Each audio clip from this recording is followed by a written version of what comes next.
Good afternoon, everyone. My name is Hu Hong from National University of Singapore. I want to share our work, Automatic Generation of Data-Oriented Exploits. This is a joint work with Zheng, Chua, Sendroiu, Adrian, Prateek, Saxena, and Zhenkai, Liang. So once we have a vulnerable program, attackers always want to build exploits. The common ways are control flow attacks. For example, the code injection attacks will place code in data region and directly jump to it. So this one enables a large exploit space for attackers. I want to use this rectangle to represent the exploit space.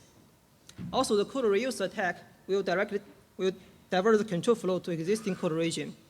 For example, the return to libc attack, return-oriented programming. So this one enlarges the exploit space. To mitigate the damage, researchers propose a lot of defense mechanisms. For example, data execution prevention disable code injection attacks, so it changes the exploit space to be protected. Also, control flow integrity, in principle, can block all control flow hijacking attacks. So with these defense mechanisms, there are still methods to build attacks. For example, the control flow binary attacks just talked. But in fact, we agree that the control flow attacks are getting more and more difficult to generate. In fact, these attacks and defense mechanisms happen in the control plane of the program, which is very crowded, and the exploit space is getting more and more smaller. If we jump out of this plane, we can find another plane, actually, the plane of data. In this space, most of the exploit space is not explored yet. So we call this exploit data-oriented exploits. So the known exploits in this way will corrupt security critical data. They will not touch the control flow at all. So these exploits have shown significant damage to real-world programs. For example, in the WFDP program, if attackers corrupt this UID variable, they can obtain the highest root privilege. In the recent attack against the IE, if attackers can corrupt even 1 byte of this safe mode flag, they can silently load the arbitrary code in the IE process for execution. So these attacks are powerful and severe. But we want to ask the question, what are the left space in the data plane? And is there any concrete ways to make us reach this space? So in our work, we propose a new class of data-oriented exploits. Instead, it reuses the data flows in the program to build attacks. This one will significantly enlarge the exploit space in the data plane. To build such exploit, we propose data flow stitching, a systematic way to build these data-oriented exploits, attack the vulnerable program. So by applying our approach on real-world programs, we built 19 exploits from 8 vulnerabilities. 16 of them are previously unknown to public. Next, I'm going to show how to build such attacks. So let's first check this simple web server program. So this code first loads the private key from the file into memory and establishes the secure channel with the client. This is the data flow of the private key.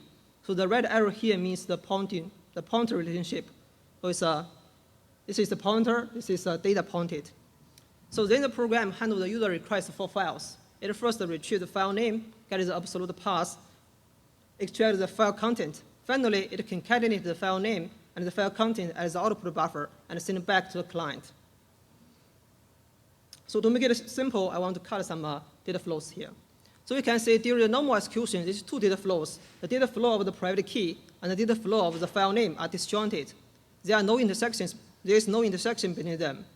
However, there is a stack buffer flow on line 11, which means the variables on stack after this full path buffer can be corrupted by attackers, including this pointer file name. So if attackers change the value of file name to make it pointer to the private key, then the content of the private key will be copied into the output buffer and sent back to the malicious users. So you can see the ways to build attacks is actually connect existing data flows in the normal execution. Based on this observation, we propose data flow stitching and manipulate data flows in the program to build attacks, as shown in the previous example. So this one enables a systematic way to generate data-oriented exploits. It takes the vulnerable program's binary and some sample input as its own input. And finally, it will output some data-oriented exploits. So these exploits either leak sensitive information, for example, the password of private keys, or they help attackers obtain extra privileges. Notice it's non-trivial to build such attacks. So first, we need to keep the control flow as the same as the normal execution. Also, we need to prevent program crash due to memory error. Further, we don't have much knowledge of the randomized value deployed by the defense mechanisms, for example, the CFI tags or randomized addresses. Actually, the main challenge comes from the large search space to find a possible exploit. So I'll give one example here. These are two data flows, one selected as a source flow, another one selected as a target flow. So the search space to connect these two flows actually is a Cartesian product of the vertex site in the source flow and the vertex site in the target flow.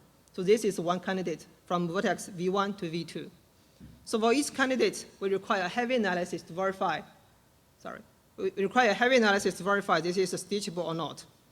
So to solve this problem, we propose to use memory error influence to quickly filter out the infeasible candidate. And then we use SIP solver to generate a concrete input to verify this is possible.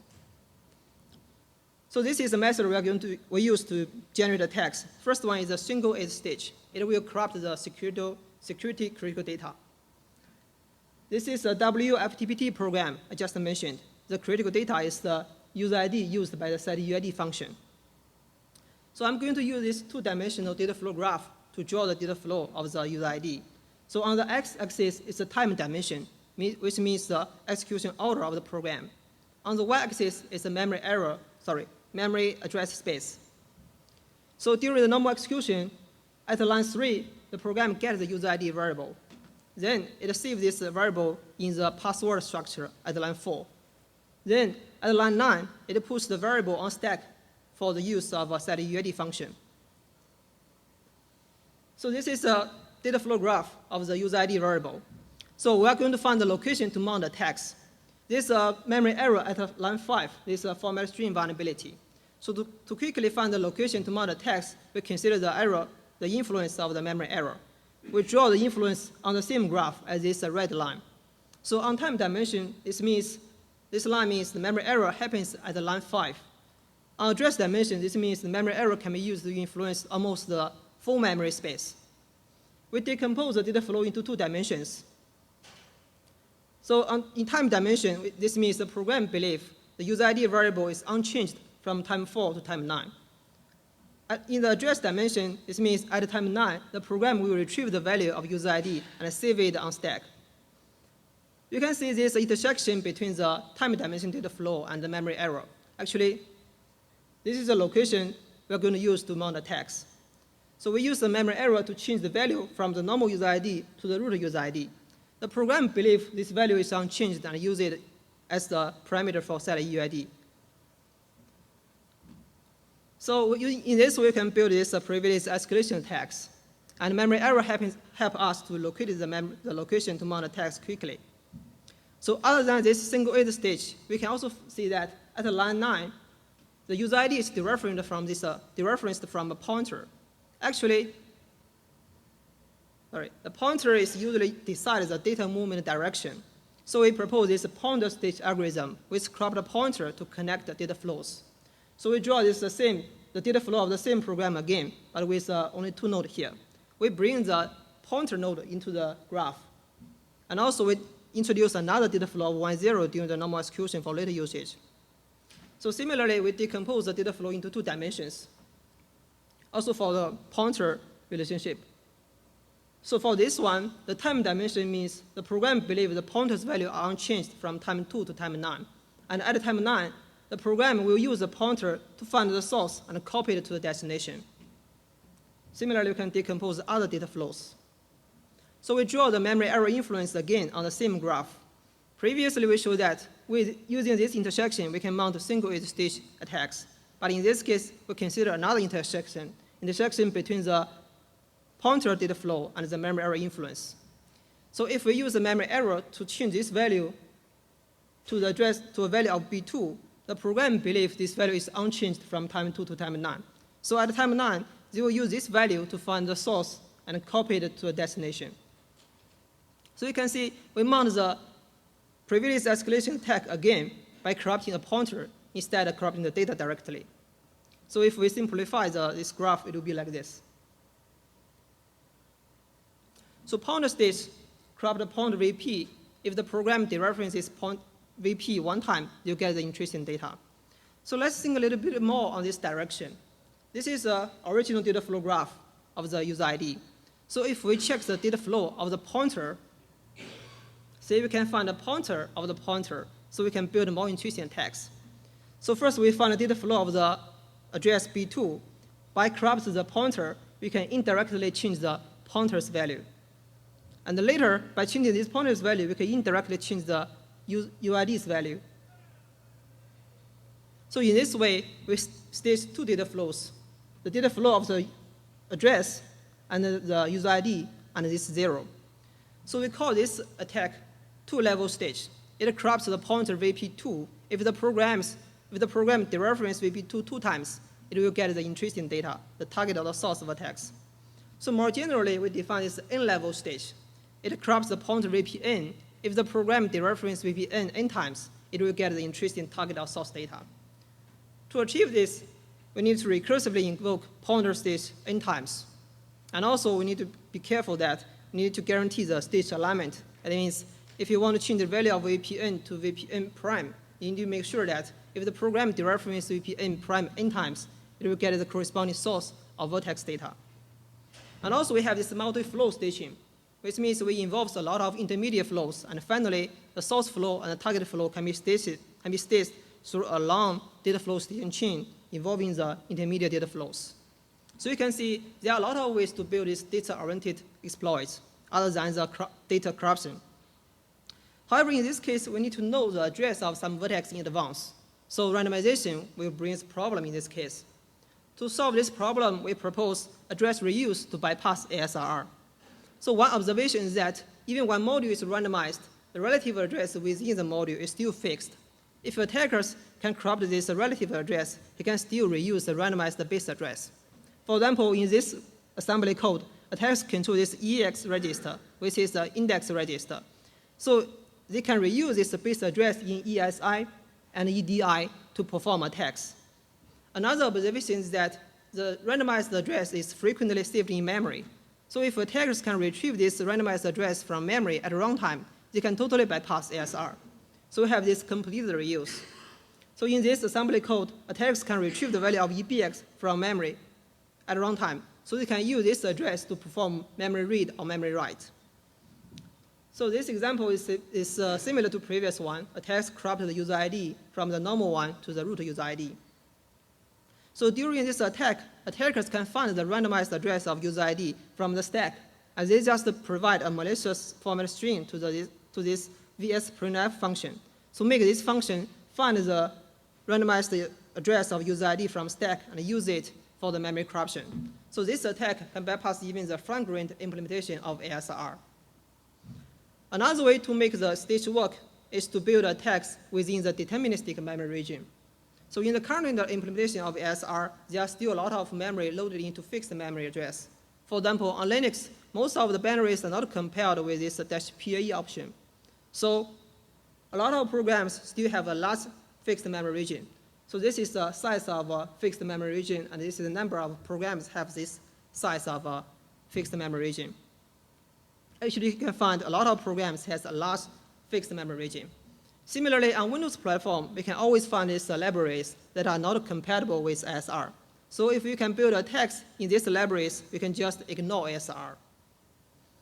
We implement the data flow staging in a prototype called FLOWSTITCH. It takes the vulnerable binary and some sample input of this binary. So at least one input shows the memory error, another one shows the normal behavior of the program. So FLOWSTITCH takes this input. First, it will generate the execution trees of this memory error and a normal execution. So the error exhibiting trees is used to find the memory error influence and the constraint to reach the memory error. The binary trees is used to find the critical data and also the data flows. So we feed this information into the data flow staging algorithm we just discussed. The algorithm outputs some candidate exploit. So we use SME solver to generate a concrete exploit to verify this is really stitchable. So finally, FLOWSTITCH will output the data-oriented exploits. So we apply our approach on real-world programs, including the web servers, file servers, and site UID programs.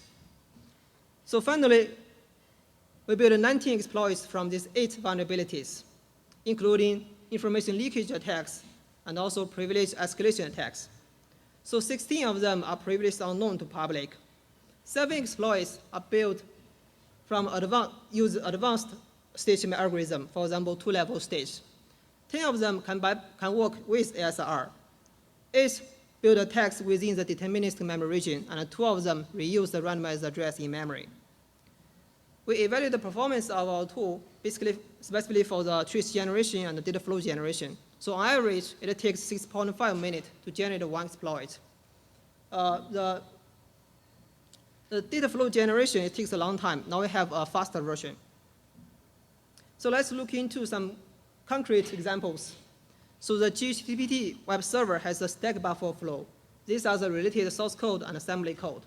So you can see this pointer PTR pointing to this URL provided by users. Register ESI is allocated for this pointer. So first, the program has some checks to avoid the dot in the request. Then it logs the request and executes the command in the URL. So this is a buffer flow vulnerability in the log function. So also the pointer ESI is pushed down stack and popped from stack during the entry and exit of the function. And also this ESI is used as argument to the exec system call later. So previous work discussed the exploit to corrupt this ESI on stack, which is a pointer of this URL. However, this one does not work anymore, since if we compare GHTTPD with a new version of compiler, the code changed. That means after the log function, the program will retrieve the value of ESI from stack again. So instead, we build a 2-level stage. That means we corrupt the pointer of URL to build attacks. Also, this is another interesting tag, shows that if you want to limit the lifespan of the sensitive data, it is challenging. So first, the SHD program uses the hash key to verify to authenticate the user. So it first uses this library call to get the hash key and save it in heap. So this is dangerous. As SHD function, the program will copy the hash key into the stack and use it locally. So this is a stack copy of the hash key.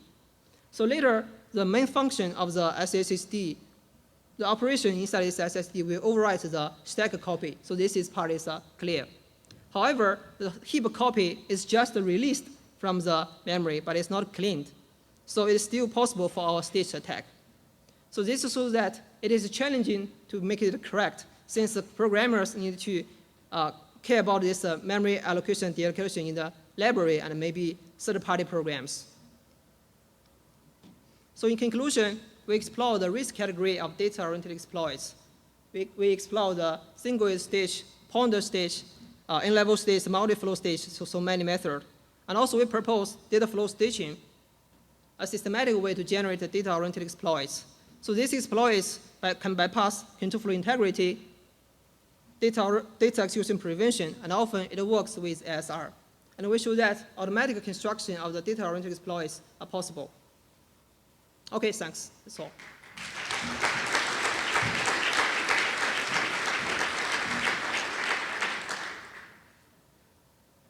Yeah, I'm ready for questions. Questions for our speaker? All right. You don't have to run. It's okay. We have time. Okay, Zheng from Georgia Tech. I have a few questions. Sure. The first, I think the most important one is how do you find the data you want to overwrite? Yeah, that's a very good question. Maybe I can answer it, you can have another question. Okay, so we have inside our tool, we use this binaries to find the critical data and generate data flow of it. We have some general ways to find the critical data. For example, we use yes. So basically, how do you know that I should overwrite something that they're going to set UID and all those critical data? Because there's so many data as a program, right? How do you find or distinguishing from which data is critical? Actually, we predefine a list of critical data. Okay. For example, the data used by this system calls or data used by this critical function to retrieve hash keys, something like that. And also, we predefine the goals for this critical data. Okay. The second one is I think you use, because you're based on trace, so the data flow is built on dynamic execution, right? Yes. So it's kind of, okay. But basically, it's only based on trace, so sometimes you cannot find the target data flow you want, although it may exhibit in the binary, but the current binary input cannot generate the corresponding trace for that, so you will fail to find the data flow, right? Yeah, this is a coverage problem of current method. So Okay. if the data exists in this execution trace, we'll find it. But if it's not shown in this execution trace, we'll miss it. Yeah. So have you considered doing like static data flow analysis? Yes, static way is the future work of our method. Okay, I think I had another one, but I forget, maybe. We can ask when you remember it. Yeah, Thorsten Holz, Ruhr University Bochum. How expressive are your exploits? So are they Turing complete, or can you just modify specific values in memory? Whether it's Turing complete or not is not very clear. So we are trying to build a text in that way. So currently, it's depending on the availability of critical data and also the availability of the memory error in the program. Yes. And coming back to the previous question, so how much manual effort is actually required to build such an exploit? So you need to specify which memory location you're interested in overwriting, or what's the starting point? Yes. Yeah. Actually, we predefine a set of critical data. So this is the way to find the critical data inside this execution trace. And then we first try this ASLR bypass method to find the critical data and build a text that bypass ASLR first. If this knows this interesting data in the deterministic memory region or cannot be bypassed using this address reuse, then we assume this ASLR is turned off and build a text for this concrete execution. Okay, thanks. Yeah. Thank you. Okay, I remember that. So what is, do you have any requests or requirement for the vulnerability? Or your SMT solver will automatically figure this out? Like, I guess some buffer overflow don't allow you to overwrite arbitrary memory, right? You can only, like, off by one only allow you to overwrite 1 byte. Yes, so this method will try the best to find exploit. So for some concrete memory errors, for example, overwrite by 1 or something like that, it's possible we cannot find any solutions to build a text. So that's why we will draw the memory error influence on the same graph and find a possible stage. No, but whether you can find or not, do you have, say, requirement for the vulnerability to say it has to give me arbitrary memory right? Then I can use this vulnerability, or your SMT solver can say it can give me any vulnerability, and I will say if this can overwrite or not. Currently, we do not have any requirement on the vulnerability. So at most, I think if the vulnerability, the memory error influence is quite limited, the result is our tool cannot generate the data flow station attack. Okay, thank you.